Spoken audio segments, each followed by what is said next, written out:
हर खबर पर होगी आपकी पकड़।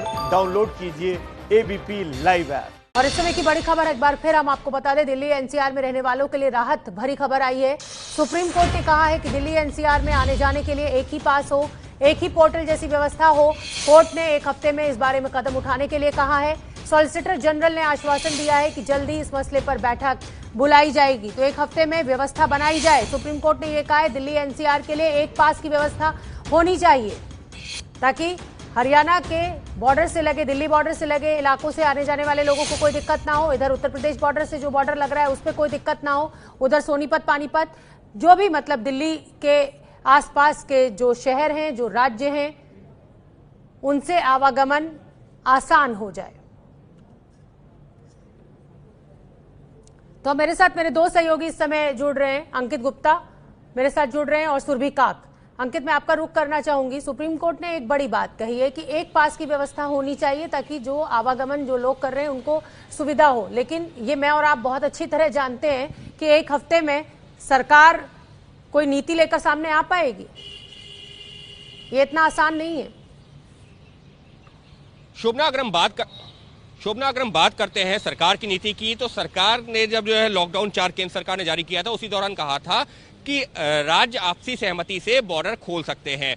लेकिन उसके बावजूद हमने देखा, फिर चाहे वो हरियाणा के वो जो शहर रहे हो जो कि दिल्ली से सटे हुए हैं, या फिर उत्तर प्रदेश के वो शहर जो कि दिल्ली से सटे हुए हैं, वहां के स्थानीय प्रशासन ने आदेश जारी कर दिया कि नहीं, हम बॉर्डर नहीं खोल रहे, क्योंकि दिल्ली से मामले जो है हमारे यहाँ आ रहे हैं। और उसी का हवाला देकर के अभी तक जो है वो नीति लागू है, खासतौर पर नोएडा और गाजियाबाद की बात की जाए तो। ऐसे में अब सुप्रीम कोर्ट के सामने जो मामला था वो यही था कि जब एनसीआर है और यहाँ पर एक कॉमन पॉलिसी होनी चाहिए, क्योंकि बहुत सारे लोग हम लोगों के जैसे हैं जो रहते हैं, अगर नोएडा में है तो दिल्ली काम करने के लिए आते हैं, कोई गुड़गांव में रहता है तो वो नोएडा तक काम करने के लिए आता है। तो इस तरीके की परेशानियां आ रही थी, और उसी की वजह से आज की तारीख में तस्वीर ये है कि एक तरफ जो है अगर आपको नोएडा से दिल्ली जाना है तो पहले दिल्ली बॉर्डर सील कर दिया गया है, और अगर आपको दिल्ली से नोएडा आना है तो नोएडा बॉर्डर सील कर दिया गया है। तो ऐसे में लोगों के सामने दिक्कत यही हो रही है कि एक तरफ अनलॉक 1 शुरू हो गया है, लेकिन लोग अभी भी आ जा नहीं पा रहे हैं उसी दुविधा के चलते।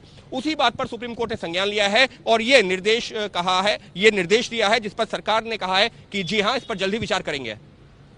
सुरभि काक भी मेरे साथ जुड़ रही हैं। सुरभि काक, एक हफ्ते के लिए अरविंद केजरीवाल ने कहा था कि दिल्ली के बॉर्डर सील किए जाएंगे। अब सुप्रीम कोर्ट कह रहा है कि एक हफ्ते में कोई आप ऐसा फैसला लीजिए ताकि जो दिल्ली एनसीआर के लोग हैं उनका आवागमन स्मूथ हो पाए।